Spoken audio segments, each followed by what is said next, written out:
We got the debt under 100 million for the first time, my friends. 99,300,000. Let's just round there. Yeah. The only problem is we made the Champions League group stage and now we got to go spend a lot of money that they've given us. Are we ever going to get this thing actually to zero, or is it just like waited out until 2044? Don't think the series is going to last that long.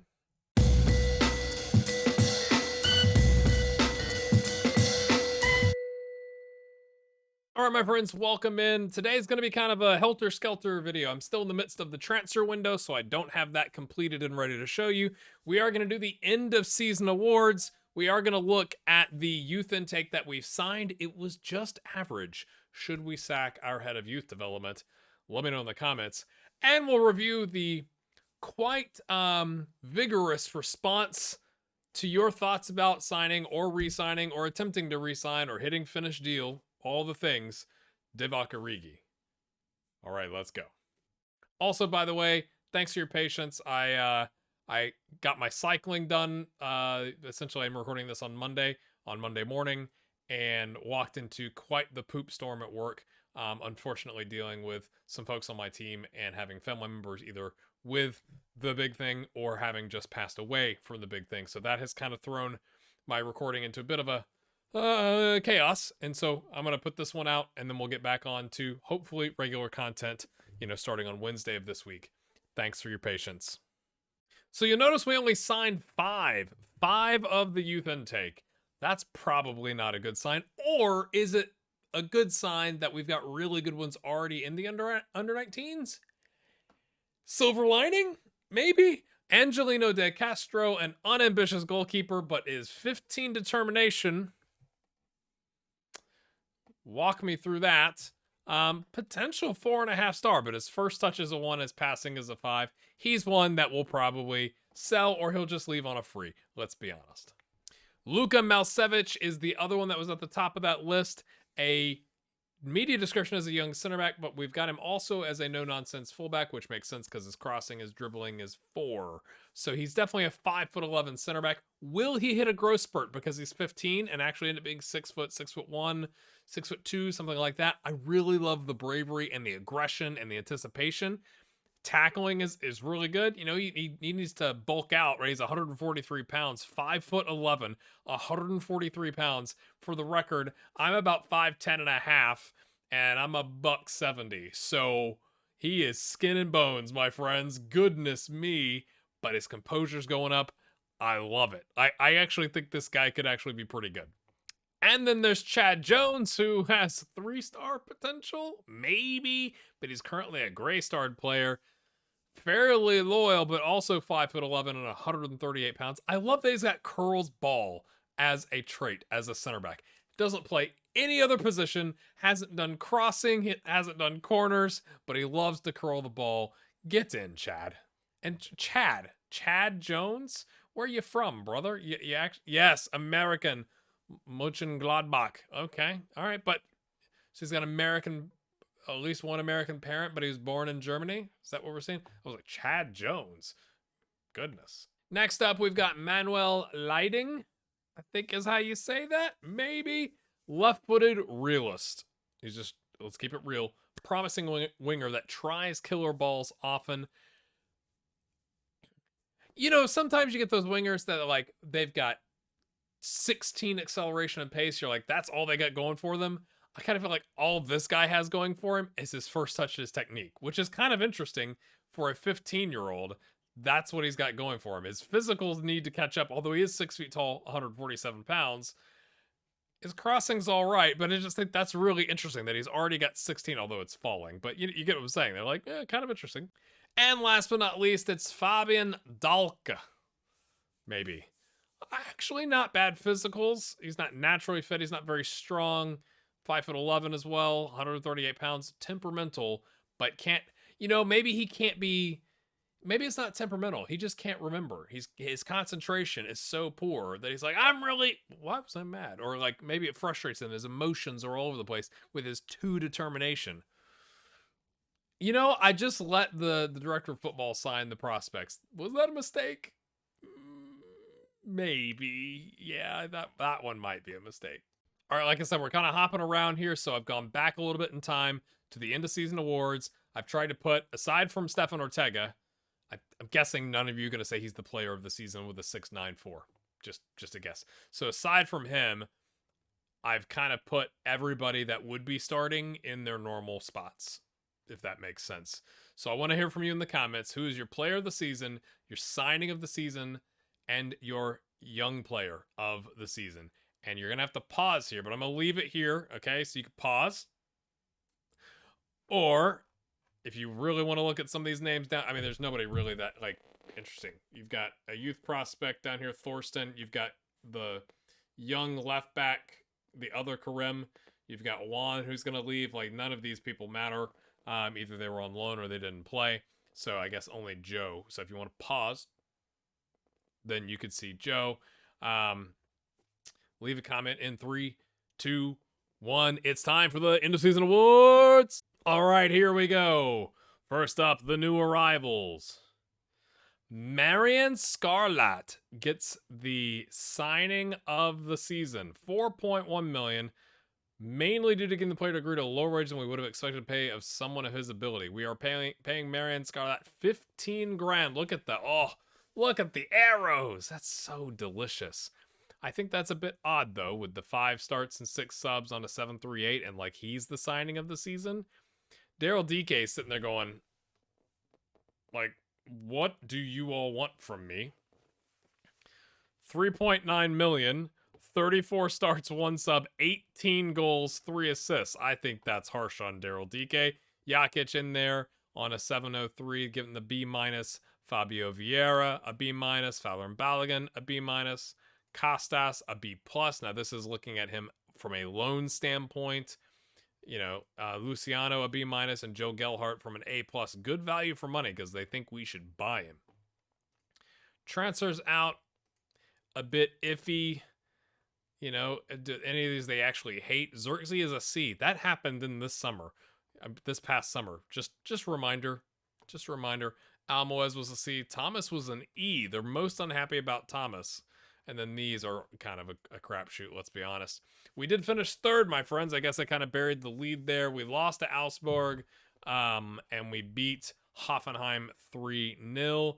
Even though we beat them, they stay up. Hamburg are in the relegation playoffs. Stuttgart and Hanover going down. 95% attendance.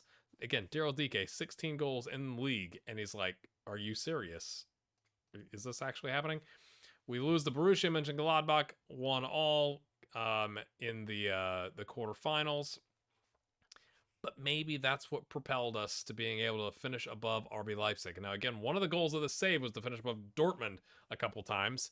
We're not there yet, and it's also to use the youth. We're not there yet. Goal of the season, going back all the way. This is for my European friends that write things in the day, month, year. This is November 9th, at least it should be. Yes, it's November 9th. Is it really going to be that good of a goal? It's not the turn shot that he gave us where that was really impressive. You know, and even you all in the comments are like, that's like the best goal I think I've seen in FM22. Let's see what this one was. Okay, head it out. Plays it forward. Origi. That's not even close. So I feel like I ask this every time when there's a goal that I just go, really? But like, what is the criteria? Was it the expected goal? I mean, it's a low drive, but like there was no spin on that. Like the one he had where he chests the ball down on the edge of the box, turns like the opposite direction and rifles it, and it curls into the corner there at the end of the season. I think clearly is a better goal. Anyway, sponsorship, I don't understand the red arrow. It's exactly the same. Broadcaster revenue's down because we weren't in any continental, and we also didn't get to the later stages of the DAP Pokal, which obviously impacts corporate hospitality. But we get an increase in our competition prize money because of where we finish in the league. 90 million. That's crazy. Origi, Fowler, and Balogun. Second shirt. Dude hardly played, and then maybe it was pity. They were all like, oh my gosh, your knee. Here, we'll buy your kit. Fabio Vieira, Salazar, and DK. So 11.38 million in total merch sales, with 1.13 million of that being a non-domestic, or what we would call international. No, we didn't put Joe Gelhardt there. You know, that's not really what happened, but cool. We really had Zalazar there and Jakic, you know, in the ball winning midfielder, but as you like. I'm a little worried about Costas, to be honest with you. 6'8". He should be one of the better players on the team. And we played him, right? 33 starts, 2 subs, 4 goals, 1 assist. Not so sure. Player of the season goes to Zalazar. Malik gets the young player of the season still. And Marion Scarlett gets the signing of the season. Interesting. Zalazar. 14 assists. Yeah, he's playing as the 10 primarily. And got 6 Man of the Match awards. Get freaking in. Most goals by a player in a match, Daryl DK with 4 in that one game. It was like 3 goals by halftime. Or maybe, yeah, it was by halftime. Youngest player, Peter Meyer, 16 years and 297 days. Oh, and by the way, Origi was inducted into the overall best 11. Let's go talk about Origi. So this is what I love about this community, and this is serious. Thanks for being part of the community and leaving comments. There were several people that said I've had to catch up, so maybe this couple day break and the content has allowed you to catch up. But just some of these comments were fantastic. Johan, congrats on locking up the Champions League. Probably too late to influence any decisions, but here you go anyway. When I go to sell a key player, but I'm unsure, I simply go search for players you can buy for the same amount. So in this case, 26 million if we don't re-sign him. See what they look like. 9 times out of 10, I find some youngster flying under the radar for less money with more potential on the same level. And also you pay off a chunk of debt with the cash monies, I assume. Or, if you really like his returns, fair enough, offer the extend with lower weekly wage and higher bonuses. He'll then be more inclined to sign, and if the clause gets activated, you save a bunch on wages if the bonuses pay out at the end of the season. P.S. Let Joe go, not worth that amount. No fans of Joe Gelhardt in the comments, which I just thought was funny. Andrew Wood, I think you have to keep Origi. He's given you 21 goal contributions. You've no one to replace him with, and if he gives you experience in the front line, don't listen to the siren voices calling for youth. You've already got a lot of younger players, and you need someone to guide them. I think that's a fair point, Andrew, like having the balance to the squad. Although, this is interesting. Does this happen to you? Or it's like you go to sign a player like Origi. Let's say he wasn't on our team, and your average age of your squad is like 25 or 26. Like, yeah, significantly younger. It's like, ooh, there's different dynamics in the locker room. It's like, isn't there a point to having older players around? Doesn't that make sense? Just because they don't TikTok like their younger compatriots doesn't mean that they might not fit in. Like, I just think that's weird. Chris Brennan, sell Origi and don't buy Gelhardt with 4 exclamation points. You really meant it, Chris. I feel you. Samuel is already cursed Origi. He said, nah, get rid. There's an ACL or something similar pending in the next 6 months if you give him that. So he's already called for Divock Origi to rip a knee. Awesome. Benjamin Kuhn, take the money and run. Nice and simple, Benjamin. Appreciate the advice. Liam, I know you heart Origi and he has had a good season, but having thought about it and read the other comments, I agree that you can go out and get a replacement who will outgrow Origi for less than you will get him and for much lower wages. I know you like to go with what your scouts suggest, but it's time to set up some assignments in the well-known new-gen hotspots like Colombia. Shunaldo tells me he's finding fantastic players in Ireland. Shunaldo's another member of the community who also cycles.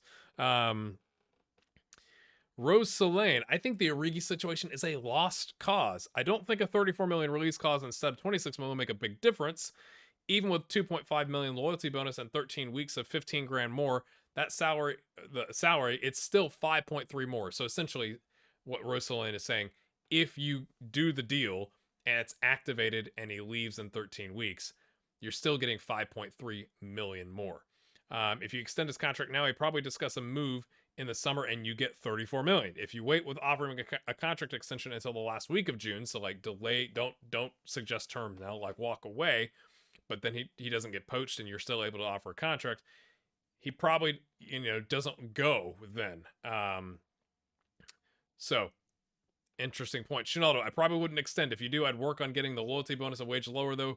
Bonuses for high amounts of goals, Champions League and Bundesliga wins. Mateus Mendez, I'd sell Origi if any of those teams come with the money. He's 30 and you could totally replace him with someone getting half his wages. William Cross, I would not extend Origi, depending on your scouting range, etc. So I just thought that was really interesting. So I've made a decision, but you're going to have to wait till next episode when hopefully I'm through the rest of the transfer window. Hit the like button. We'll see you next time. Have a good one.